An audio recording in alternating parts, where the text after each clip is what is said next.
Welcome to the Tao of Our Understanding Recovery Podcast. In this podcast, we discuss mystical works of literature and how they relate to recovery. We hope you enjoy today's podcast episode. Hello, this is Buddy C. Welcome to the Tao of Understanding Recovery Podcast. Today we have Brian and Drew and Oscar. Good to have you guys. In this podcast, we talk about how Taoist literature relates to our experience in recovery, our awareness of the higher power, what that means in our life, and how we really live the program and not how we philosophize about Taoist thought or Eastern religion, but how studying the Tao helps us to live the higher power, live life. I've come to realize that the higher power that I refer to is really this moment. It is all of life. All of life's the Tao. The stuff I like, especially the stuff I don't like, it's all the Tao. Letting go of that puppeteering of life, the idea that I will be happy if fill in the blank, and learn to be at rest with whatever's going on in this moment. And it all goes back to what we learn in recovery, what we learn. We all practice 12-step in some form. Acceptance is the answer to all of my problems today. Every problem. It's also the answer to every solution. What we realize is that if we're in acceptance of what is, what used to be a problem is no longer a problem. A lot of times what used to be a solution is no longer a solution either. Today we'll be talking about the story of the Tower of the Spirit in Thomas Merton's interpretation of the Chuang Tzu. Before we get to our story, though, we want to talk about two things. One, a resource that we have for you, a free resource, and a synchronistic moment. We like to talk about synchronistic moments here that happen in life that we're aware of. My experience has been that they're happening all the time, whether I'm aware of them or not.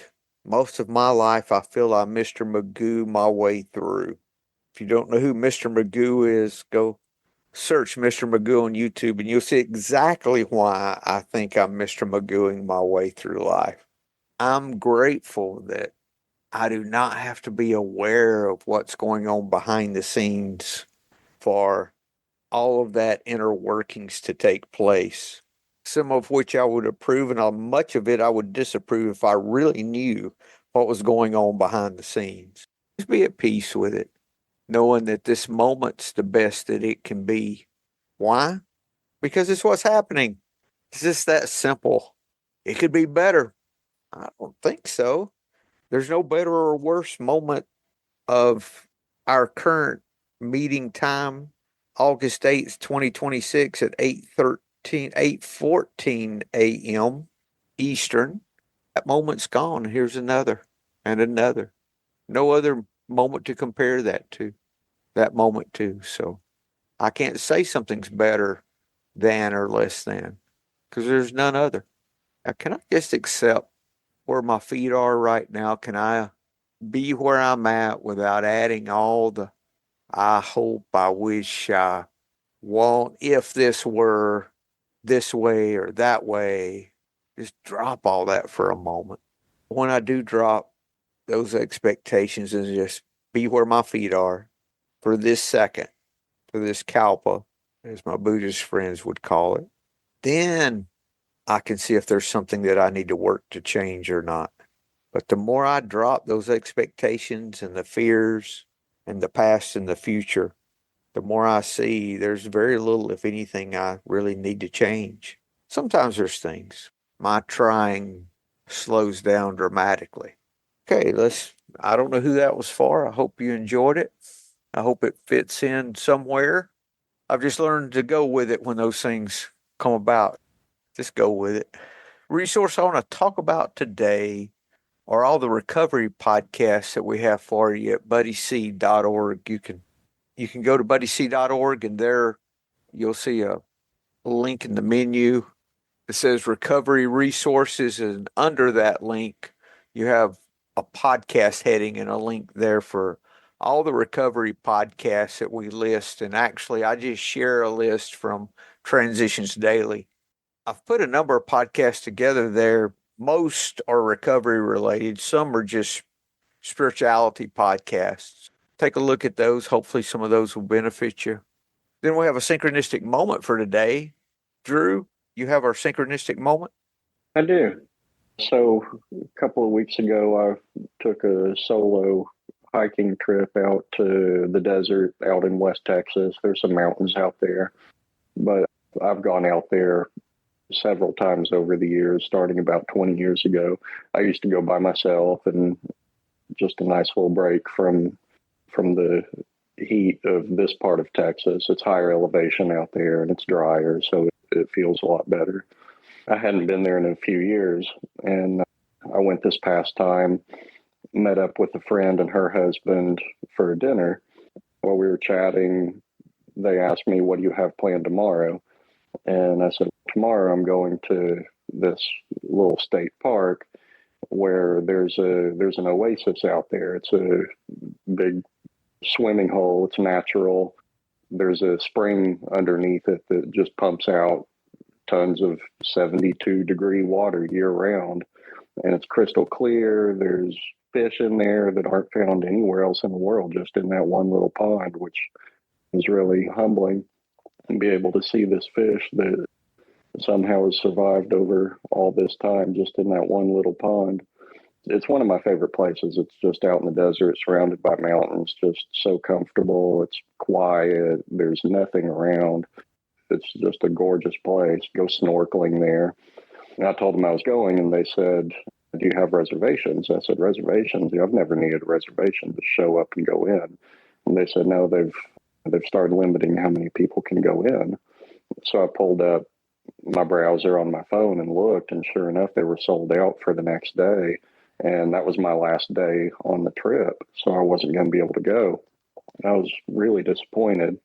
And the next morning, I woke up and thought, I wonder if I can just go to that state park and just go hiking around, walking around. There are a couple of places at that park I've never been to, a little wetlands area that the water drains into. So I went to the website, and I pulled up my browser. The last page I'd been to was the reservations page, and it refreshed, and 8 tickets had just opened up for the day. So I snagged a ticket and got my snorkeling gear and ate breakfast and went down there and just had a wonderful time. The weather was perfect. It was just probably the best visit I've had to that spot. That wouldn't have happened if several things hadn't lined up. If I hadn't opened up my browser, and if the last page it had been on hadn't been the reservations page, I probably wouldn't have gone back to it. I wouldn't have looked to see if extra tickets had opened up, but it refreshed and there it was. And if my friends hadn't asked me what I was doing the next day, they wouldn't have let me know I needed a reservation. And I probably would have gone down there, and all 8 of those tickets would have been snagged, and I would have been out of luck. Even knowing that friend, I met her at a meditation retreat a couple of years ago. And if I hadn't gone on that meditation retreat, and I wouldn't have met her, and I wouldn't have gone on that meditation retreat if I hadn't been in this group and heard Buddy talk about his positive experiences at meditation retreat. So just all these dominoes lined up to get me to that spot, and the odds of all those dominoes falling in the right way are pretty low. Just that was something I really recognized in the moment, and I've been thinking about ever since. You're welcome, Drew. All because of Buddy. It's all because of me. That's right. All good things come from Buddy. Here comes Brian. He's got something to say about that. I was going to say we all need to sing "How Great Thou Art." Oh my God! Oh, what a friend we have in Buddy. Oscar doesn't know what that means. It's a Christian song that's what a friend we have in Jesus. It's like a hymn kind of song they sing in church. So yeah. Oh, I got it, Drew. I for sure got it. Man, our ego will just pop out anywhere, won't it? The very first thing I thought of. But you know what I've also learned with that? when those things happen, I need to bring them to light. Usually I can make fun of something like that. The problem is when I can't make fun of it. That's good, Drew. And it's like the water going down the river. It's flowing all the time. Who knows? If I try to figure all of this out, it messes with my head because it's like the flitter of the butterfly wings, what it causes to happen and across the world. There's all kinds of little stories of those things. For me, if I can just be grateful for what's happening, if I start going down those rabbit holes, it's impossible to figure out. I'm just Yeah, grateful finding a balance for those things is good. yes. Recognizing that it happened, appreciating it, being grateful. But yeah, if you get caught up in why did this happen, or How can I make this happen again? how can I make it happen again? Yeah. I'm just grateful that it does. Thank you, Drew. That's good. Okay, our story for today, The Tower of the Spirit. Oscar, would you mind reading for us today, sir? I love to. The Tower of the Spirits. The Spirit as an impregnable tower, which no danger can disturb, as long as the tower is guarded by the invisible protector who acts unconsciously and whose actions go astray when they become deliberate, reflect, and intentional. The unconsciousness and entire sincerity of Tao are disturbed by any effort at self-conscious demonstration. All such demonstrations are lies. When one displays himself in this ambiguous way, the world outside storms in and imprisons him. He is no longer protected by the sincerity of Tao. Each new act is a new failure. If his acts are done in public, in broad daylight, he will be punished by men. If they are done in private and in secret, they will be punished by spirits. Let each one understand the meaning of sincerity and guard against display. He will be at peace with men and spirits and will act rightly, unseen, in his own solitude, in the tower of his spirit. Thank you. Thank you, Oscar. As usual, our story is talking about something we have already discussed for the day, which I did not orchestrate. I had not read this story until now. Go back to the beginning.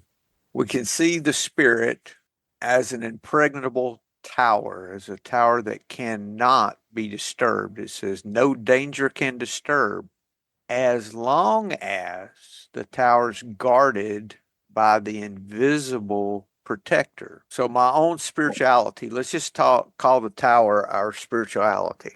Yeah, that's the way I look at it. Thanks, Drew. So we're talking about our spirituality cannot be disturbed as long as it's guarded by the invisible protector. This protector who acts unconsciously. Actions go astray, though, when they become deliberate, reflexive, intentional. So when the invisible protector is practicing Wu Wei, the tower is guarded. But once the Wu Wei is gone, once actions go from being the natural course of action to conscious, deliberate, reflexive, intentional action, then the tower can be disturbed. Give me your definition of Wu Wei, please, Drew. Wu Wei being the natural action that takes place when we set our egos aside. Basically, when the action is done through us rather than by us, the right thing being done in the moment, or the right thing not being done. Like we say in here a lot, stepping out of your own way. Paradox here too. This story gives us, if you ever have issue understanding Wu Wei, this story could make it go a long way in helping you have a different or a little clearer view of what's meant by effortless effort, because it's very like most truths, effortless effort is paradoxical. It looks like all of my actions should be deliberate, Reflexive, I'm not just doing the first thing that comes to mind. I'm thinking it through, all those like we're taught. And intentional, I'm planning, taking actions with a purpose. But yet, it disturbs our spirituality when we're acting from a place of being deliberate, reflexive, and intentional. So, how do we act or do or be without being deliberate, reflexive, or intentional, unconsciously acting? Oscar? Thanks. What I hear in this verse is a kind of warning for spiritual bypassing or becoming a spiritual ego. Is my spirituality, the verse says it's just there. Everybody has is spirituality or is spiritual. There are not people who are not spiritual and spiritual people. It's bullshit. We are spirit, so we are spirituality, and it's there, and we can live by it. But as soon as we do this on purpose, and we're gonna plan it, and we're gonna analyze it, and we're gonna make it intentional, then it becomes ownership of the ego, and then we're lost.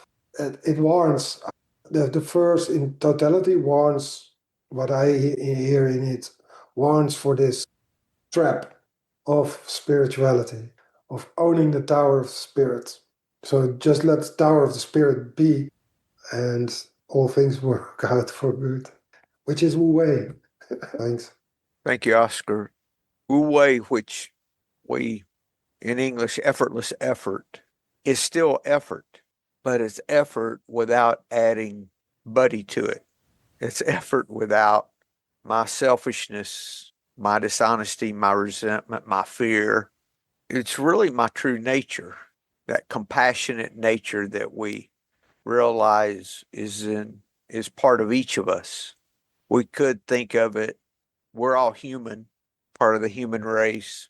We're also part of the compassionate race, we could say. We could look at it that way, that we're all compassion and not adding all the selfishness, all the ways that we want to puppeteer and manipulate our own selfish ends, even our own spiritual, in quotation marks, ends. Okay, the next little stanza, the unconsciousness and entire sincerity of Tao are disturbed by any effort at self-conscious demonstration. Okay, here we go. This is one of the fruits of deliberate, reflexive, intentional action is self-conscious demonstration. All, not some, but all such demonstrations are lies. When one displays himself in this ambiguous way, the world outside storms in and imprisons him. A question I could ask myself, what actions in life am I taking to display myself? Drew? Yeah, this whole part reminds me of one of my favorite scenes in Seinfeld, where George goes to a pizza joint. He orders at the counter, and he wants the guy who owns and operates him to see him put the tip in the tip jar. And as soon as he tries to put the tip in the tip jar, the owner turns around and George drops it in, and the owner didn't see him. So George really wants him to see him put the tip in the tip jar, so he goes to pull the money back out of the tip jar, and the owner turns around, and all the owner sees is him pulling money out of the tip jar, and he yells and screams and tries to beat him, and that was all because George, you give the tip money just the same if he sees you or doesn't see you, but George wanted to be seen as this generous person putting this tip in the tip jar. And that's what got him in trouble, was making sure that somebody saw him do this generous action. Thank you, Drew. The world imprisons us. It's not God punishing us. It's not any of those rationale. Hey, then we start being reflexive and deliberate and intentional about why we're disturbed. That is our only response in self are those three. Intentional would be like being virtuous on purpose. I looked at some definitions. Using virtue as something you consciously manufacture, direct, or employ toward an outcome. Continuing to read, he is no longer protected by the sincerity of Tao. Sincerity of Tao. So when we are sincere in our actions, we're met with the sincerity of Tao, like a mirror, like a reflection. Goes back to that phrase, if we don't like what we're getting, we need to change what we're giving. Like the Lord's Prayer that we read, that we close a lot of meetings with here in the South anyway. Forgive us our trespasses as we forgive those who trespass against us. We forgive first. I don't know why I didn't pick that up in all the years that I knew that from church. I never asked the question, wait a minute, what does this mean? Never heard that preached either. What I always heard was that God changed my heart and then I behaved differently. No, this says that the Lord's Prayer says that we take the action of behaving differently, and guess what? What we get changes. We're met with sincerity. We're met with forgiveness. And if we're behaving this way of displaying ourselves, each new act is a new failure. Surprise. By the same token, if we drop in this example our need to make ourselves look good and all the things associated with that, each new act can bring peace and joy, not failure. Then there's a little more description about how we should expect us to see the outcomes of our action. If our acts are done in public, in broad daylight, if his acts are done in public in broad daylight, he will be punished by men. If they are done in private and in secret, they will be punished by spirits. What I'm getting out of those is, because that caught my attention the first time through. If I don't do it in public, I don't do it in private, where am I supposed to do it? I think what I'm getting out of it is either way, you're taking into account whether someone sees you take the action. You're taking the action on if people are seeing you or not. If you do something out in public, show, you want people to see you do this action. That's really the other side of the same coin as making sure that nobody sees you take this action. Either way, you're getting a little ego into your action either way, whether you're making sure people see you take it or making sure people don't see you, rather than just letting the action flow through you regardless of who sees it or who doesn't see it. I'm not really my Bible knowledge is not really big, but something reminds me of Sermon on the Mount, where we are told that we give something with our left hand, we shouldn't let our right hand know, something like this. And also about prayer, that we should do it in silence and not and in secret, even in secret, I think.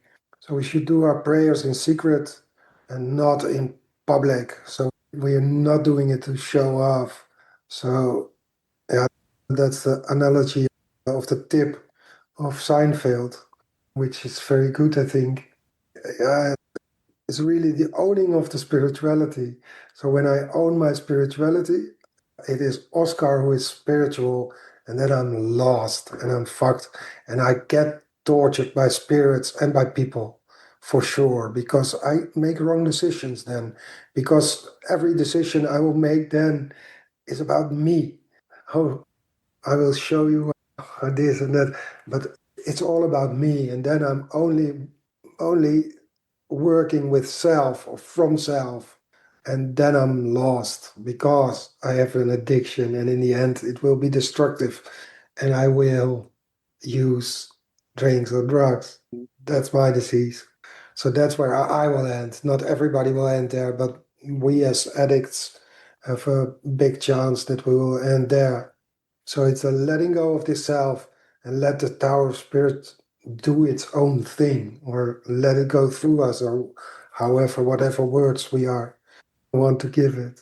For me, I really like being in churches, and then I go in a church and I want to pray in a church or meditate or something, and I sit down and for a couple of minutes, and then I find it always very hard to let go of my self-consciousness, that tourists are walking and people are walking there. I really find it hard to pray in a church without seeing myself doing this thing. And then it has nothing to do with prayer anymore. It's just Oscar who's showing that he's praying in a church, or I don't know, but it's really mindful. And that are the spirits that punishing me. So the spirits who are punishing me are feelings, thoughts, analyze, and judgments inside me, how I experience it. So I better go home and pray there without anybody knowing. That's the best. Yeah, that's giving the tip without anybody seeing you giving the tip. Thanks. That's a big teaching that Jesus used about the Pharisees, the religious sect. And the way it was described to me was, I'm fair, don't you see? Pride, ego, the Pharisees. And the Sadducees, they're sad because they didn't believe in life after death. But anyway, they're all showing off. And Jesus says that's doing them no good whatsoever to show off what they're doing, what they're giving, what they're praying, it's irrelevant. Go do that in private, not in public, where God sees, is how he described it. And boy, aren't there so many examples of people who hold themselves out and then those skeletons come out of the closet or they get caught doing this or doing that. And that's definitely something that this chapter is warning against. It says the world outside storms in and imprisons them. I can do the very same thing if I'm not careful. Brian? I was just sitting here thinking about what a synchronistic moment this is. I've had a couple of instances over the past few months that I attend some meetings that aren't AA, but I love the big book. And I think the solution to any disease, this is Brian's beliefs, that I feel like I can find a solution there, and I can find a lot of nuggets that aren't brought into other programs. And so occasionally I'll share something from the big book, a quote, and I feel like some of the stuff is in the other programs is lacking. They're not getting it. But I feel like I'm kind of in ego when I do that. It makes me feel icky. But at the same time, like for instance, I was at a meeting with my wife a couple of weeks ago, and it was talking about an apology. The person that did the apology was just groveling at the other person's feet. And I thought, shit, why didn't they use the word amends? But really, when you make an amends, it's about you and you change your behavior. Everybody was like, oh, I love this reading. I love this reading. And then it come time for me to share. And I said, well, I really don't care for it. After I shared, it was like silence. I really felt icky about it and almost wondered if I owed the group an amends, but I didn't like burn everybody down. But I just, man, my ego, and I don't feel like I'm in a place of ego, but I feel like I could be if I'm not very careful, because I'm not an authority. I've said stuff in meetings and people said, man, I've never heard that. I remember when you said this or you said that. And I'm like, dude, I'm just another bozo on the bus. I drag an anvil around just like anybody else. This stuff's in the book. Get a copy of it and read it. It's not for me. I just felt like I needed to get that out. Thanks. Everything I hear, I've repeated from someone else. I always cringe when somebody says, man, I was thinking about something you said. And I was like, oh, shit, here we go. You're in trouble. I'm in trouble. Yeah. Just be grateful when that happens, Brian. If we're around long enough, we're going to get quoted at some point. It's going to happen. Yeah. Just be grateful that you were able to share something that spoke to them. I am. But I don't ever want to be an ego. But being grateful, though, for Yeah. me helps me not to be. Yeah. But that's a practice, though, because if I ever stop that, I'll start looking for it. I was thinking about this part about acts done in public and in private. When I form a resentment against someone or offend someone, take an action against someone, I have to go make an amend, pray for that person, all the things that we do to resolve the resentment. That could be being punished by men. If it's done in private, if it's something I'm doing within myself, regret, worry from the future, all those things, I have to take actions to surrender to those things. That's all an inside job, as you call it, Brian. Both are inside jobs, but one, there's outward action toward, and the other is inward. I could see that as a way of looking at that. Let each one understand the meaning of sincerity and guard against display. Here is sincerity, the quality of being genuine, honest, and free from pretense when our words, intentions, and actions truly reflect what is in our heart. That's sincerity, genuine, honest, free from pretense, truly reflecting what's in our heart. There'll be no display when that's the case. There'll be no name dropping or quote dropping to make myself look good. There'll be no, when I'm in a different meeting and I hear someone say something, make a note of it so I can mention that in my meeting so it'll make me look more spiritual. He will be at peace with men and spirits. He will be at peace outwardly and inwardly, and will act rightly, unseen in his own solitude, in the tower of his spirit. Doesn't say everything he does will succeed, nor does it say everything he does will fail. It says he'll be at peace. Doesn't say life will not happen, as life does. I'm finding out with recovery, I used to think if I did the right things that everything would work the way I thought it should. Everything would be, quote, blessed. Everything would be of a positive outcome. No children would pass away. No babies would be sick. None of those bad things that we think of. We wouldn't fail. We'd be admired by everyone as, oh, I want my life like theirs kind of thing. Not what it says. Life was never that way, even before recovery. When things didn't go well, I always had an excuse why they didn't.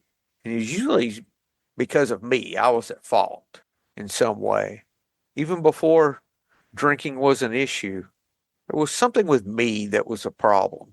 When this is looking beyond those petty things of life that we think are so major at the moment, but most are petty. The children thing and that kind of thing, health is is a little more substantial, but it happens to us all. It's life. We've been quoting Bible this morning. Jesus said, rain falls on the just and the unjust. Just because you're living a virtuous life does not mean it's not going to rain on you. You just have a firm foundation so it doesn't the rain doesn't wash you away. I think kind of the progression that I've gone on is going from thinking sobriety and getting my act together, that'll make everything better. I won't have any more problems, to I'm still going to have problems, but staying sober and doing the healthy things, decreasing the unhealthy things, that'll increase the odds that good things happen. That'll decrease the odds that bad things happen. And then now I kind of think I've progressed a little to realizing that rather than decreasing the odds of bad things happening, staying sober and following the path and practicing what we talk about every Saturday, that doesn't necessarily It still decreases the odds bad things happen, but it also helps me recognize that a lot of the things that I thought were bad aren't bad, rather than seeing things as bad. I'm just kind of seeing things as things. And I think that's an even more helpful progression for me. Thank you, Drew. I think the point at the end of the story is that when our effort is right, that we're not hindering the invisible protector in this story through our deliberate, reflexive, or intentional actions. This is about letting go, too, and surrendering to whatever is going on. Like I had to surrender to my alcoholism. I did not get relief until I said, I'm done. My ideas are done. I can't do this. Either this is going to work or I'm out of here. I'll find a way to leave this world. I'm out of here. The very second I did that and came to that sincere, honest point, it immediately lifted. It being my craving for alcohol lifted. I remember the second it happened, and it's never been back. That took a lot of suffering to get to the point where I would let go. I always thought life came from more effort. I just wasn't, okay, what was I doing wrong? What do I need to tweak? What am I going to do different in my effort this time? What am I missing? That's how the rest of life seemed to work. But once I did that, let go of my deliberate, reflexive, or intentional actions. Another synchronistic moment, I was reading the Winsa this morning with a sponsee, and the story we were reading was about intentionality. Actually, the quote it's from verse 140. So to have cunning on the way results in confusion, to have intention in virtue results in danger. To have eyes in the mind results in blindness. To have intention in virtue. Just what we're talking about here. Same thing. Another synchronistic moment. Now, if I took all the time to orchestrate, okay, we're reading this story, so I need to read all of that stuff. I couldn't have put that together. Or so we're going to read this story about the Tower of the Spirit. What do I need to talk about beforehand that will apply to this story?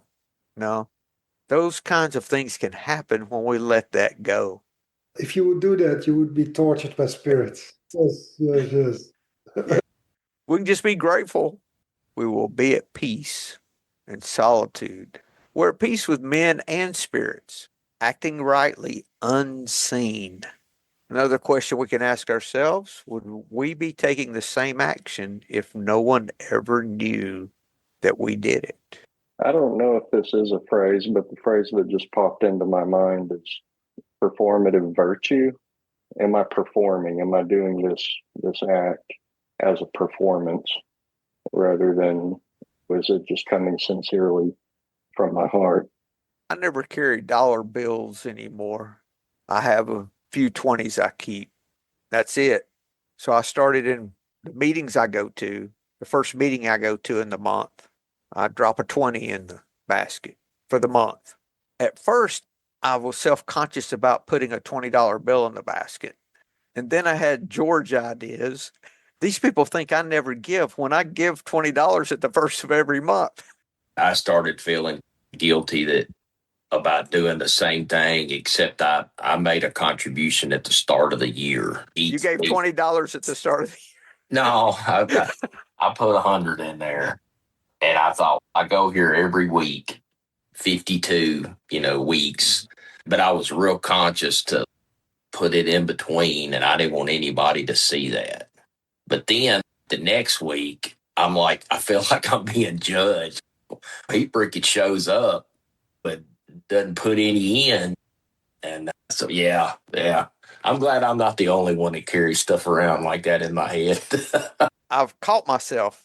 I'd be speaking to a group member, but I'd be saying it loud enough so other people could hear it.